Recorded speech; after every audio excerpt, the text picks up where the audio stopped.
Olá, sou Marcelo Scarpita e quero começar esse vídeo falando sobre o provérbio 19:21, que diz: muitos são os planos no coração do homem, mas o propósito do Senhor, esse prevalecerá. Em outras palavras, o propósito é mais importante para Deus do que todos os planos que você possa fazer para a sua própria vida. Deus tem um propósito para todas as coisas. A palavra propósito é definida em hebraico como a intenção original, ou o desejo da mente. Propósito significa razão original porque algo foi criado. Propósito significa motivação para começar uma criação. O propósito é a razão da existência de algo. O porquê de algo existir é chamado de propósito. Eu tenho feito essa pergunta toda a minha vida. Qual o propósito para isso? Qual o propósito para aquilo? Porque eu entendo que, se não entender o porquê de alguma coisa, eu não vou usar. Se você não souber o porquê você tem algo, você não usará, não é mesmo? E isso inclui a sua própria vida. Eu quero compartilhar rapidamente com você uma das coisas mais importantes que eu descobri em minha vida. Eu descobri que existe uma mudança de valores que vivemos todos os dias. Uma das maiores, porém, a mais simples verdade da palavra de Deus. Eu quero compartilhar com vocês o propósito da oração. Mas antes, gostaria que você me respondesse por que não oramos na mesma intensidade que fazemos outras coisas na vida. Se você, que me ouve agora, é cristão ou evangélico, em Mateus capítulo 6, versículo 5, existe um princípio ensinado por Jesus em relação à oração. Jesus disse: e quando orardes... Bom, nem vou continuar. Não preciso mencionar o restante, isso já é o suficiente. Veja, ele não disse se você orar, mas quando orardes. Ele está falando para seus discípulos. Quando vocês forem fazer isso, eu espero que façam isso. É natural que façam isso. Vocês farão isso. Em outras palavras, oração de acordo com Jesus Cristo não é uma escolha, não é uma opção. Todas as pessoas que creem devem orar, vão orar, porque a oração é considerada um remédio para a vida. Agora quero dividir algumas perguntas sobre oração que me perturbaram por anos, e talvez você também tenha suas dúvidas. Essas perguntas podem chocar você. Primeira, se Deus é soberano, então por que orar? É uma pergunta, se você for pensar, é ótima. Pense por um minuto sobre isso. Se Deus é soberano, por que devo orar? Esta é uma ótima pergunta.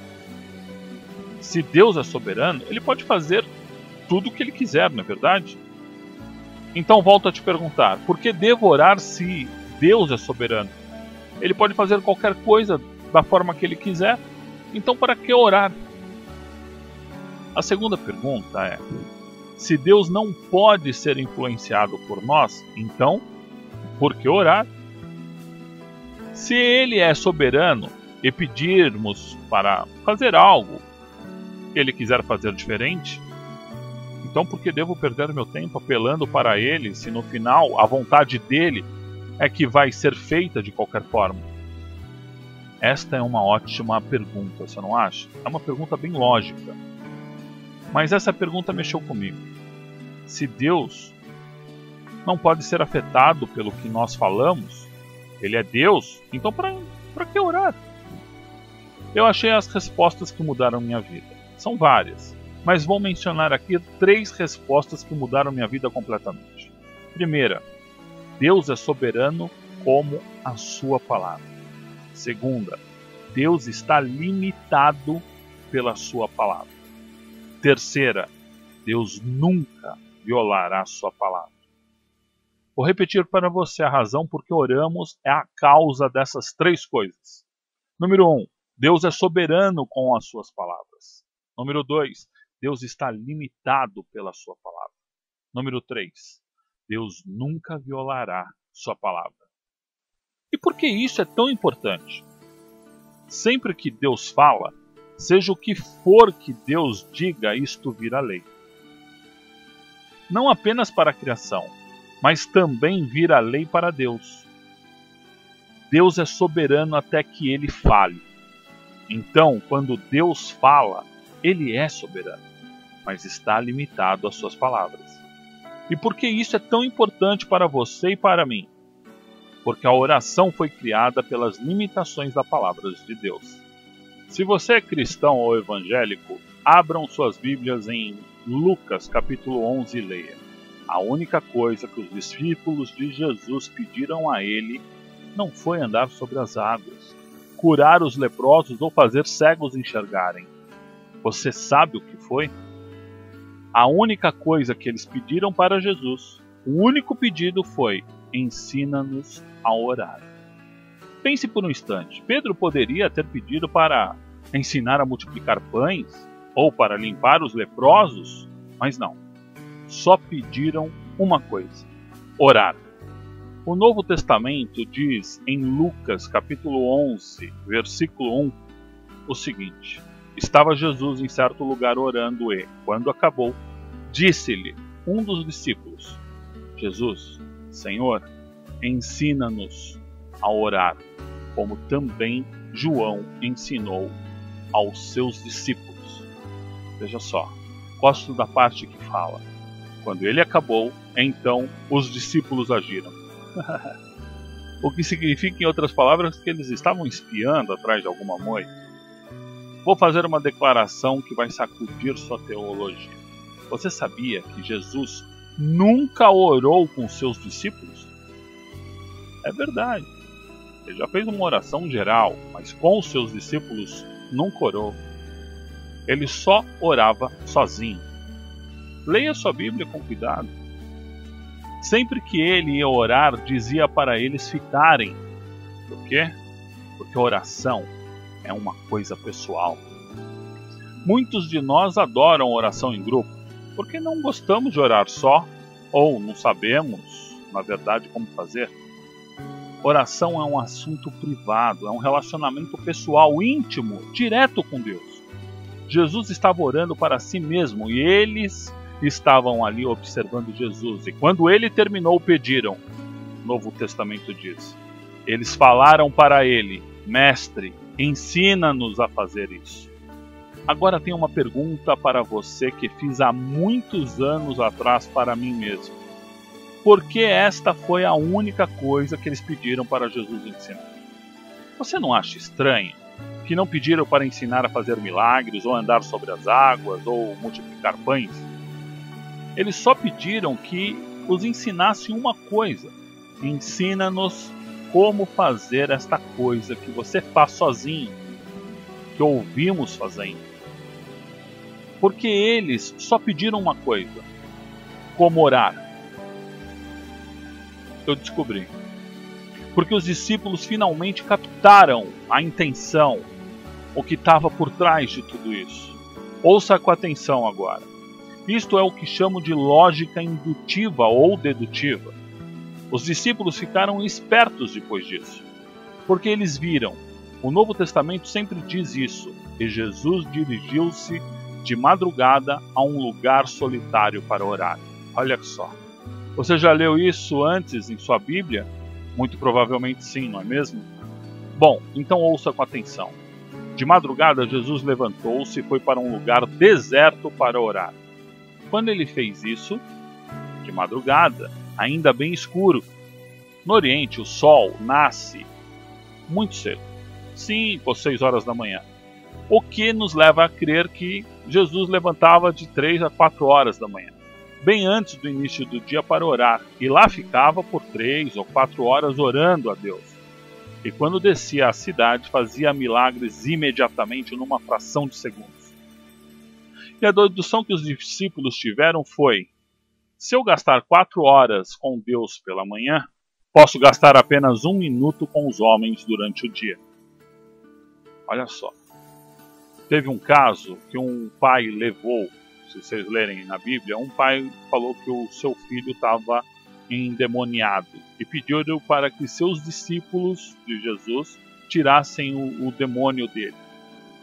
Os discípulos de Jesus ficaram durante horas tentando fazer isso e não conseguiram. Exaustos. Jesus esteve com eles e falou: até quando eu vou estar com vós? O que isso quer dizer? Será que vocês não aprendem? Vocês não aprenderam? Aí, vocês conseguem perceber a diferença? O que nós fazemos normalmente no nosso dia a dia é exatamente ao contrário. Gastamos 1 minuto com Deus pela manhã e 4 horas tentando resolver os nossos problemas durante o dia com os homens, não é verdade? No nosso trabalho, com a nossa família, com os problemas que aparecem na nossa vida. Percebem a diferença que eu estou dizendo? Se você fica muito ocupado tentando resolver problemas o dia inteiro, gastando praticamente o dia inteiro para conseguir, ou muitas vezes nem consegue resolver seus problemas, a resposta é simples. Deus está dizendo: não, gaste tempo primeiro comigo.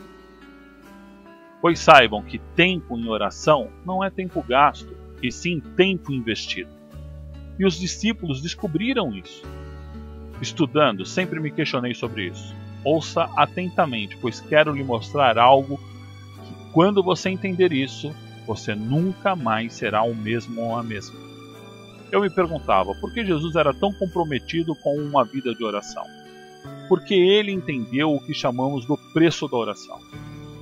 Você sabe quando foi que a oração nasceu? A primeira menção da oração está em Gênesis, capítulo 1, versículo 26. Vou me mostrar o nascimento da oração. Existem 2 aspectos que mostram o nascimento da oração. Leia comigo, se puder, em Gênesis 1, 26. E disse Deus: façamos o homem à nossa imagem, conforme a nossa semelhança. Então Deus disse que eles tenham domínio sobre a terra, e eles dominem. Nossa, como não vimos isso antes? Lembre-se que quando Deus fala, suas palavras viram lei. Deus disse que eles dominem sobre os peixes, sobre as aves, sobre as árvores, sobre a terra, sobre tudo que se move sobre a terra. Que eles dominem. Este é o princípio mais poderoso sobre a oração que jamais aprendi. Deus disse que eles tenham domínio sobre toda a terra. Então, finalizando, para que você entenda perfeitamente o que é o poder da oração. O espaço que tenho aqui não permite que eu explique muitas coisas a você. Porém, quero fazer você entender algo fantástico que descobri. Li a Bíblia algumas vezes e não achei nenhuma intercessão divina através do Espírito. Todas as intercessões divinas que aconteceram foi através de algum homem. Não quero que acreditem cegamente em mim. Pode procurar, não existe nenhuma intercessão divina através do Espírito. Pois quando fomos criados, Deus nos deu todo o poder sobre a terra e subjugou a terra a nós. Lembre-se, quando Deus fala, vira lei, e nem mesmo Ele quebra a sua palavra. Pois está escrito que sua palavra está acima de seu nome. Então, o que aprendemos com isso é que, para o divino se manifestar na terra, é necessário um humano. Incrível, não é? Então descobri o seguinte, que a oração é um poder incrível que temos para nos ligar a Deus, pois a oração é o homem dando a Deus licença para interferir no planeta Terra. Olha que coisa linda. Além de nós precisarmos da divindade, a divindade precisa de nós para agir sobre a Terra. Você pode até não entender bem isso, mas acredite, a oração não é uma opção, é uma necessidade. Lembre-se, quando o homem para de orar, Deus para de agir. Jesus disse, o homem tem que orar sempre e nunca parar, porque quando você para, Deus para. Orai sem cessar.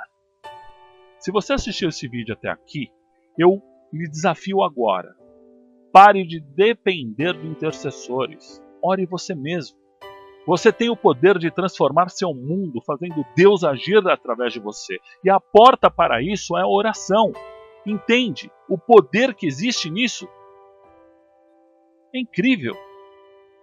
Em minhas pesquisas, finalmente entendi por que Jesus disse, meu Pai sempre me ouve. Isso é fantástico, é incrível, você não acha?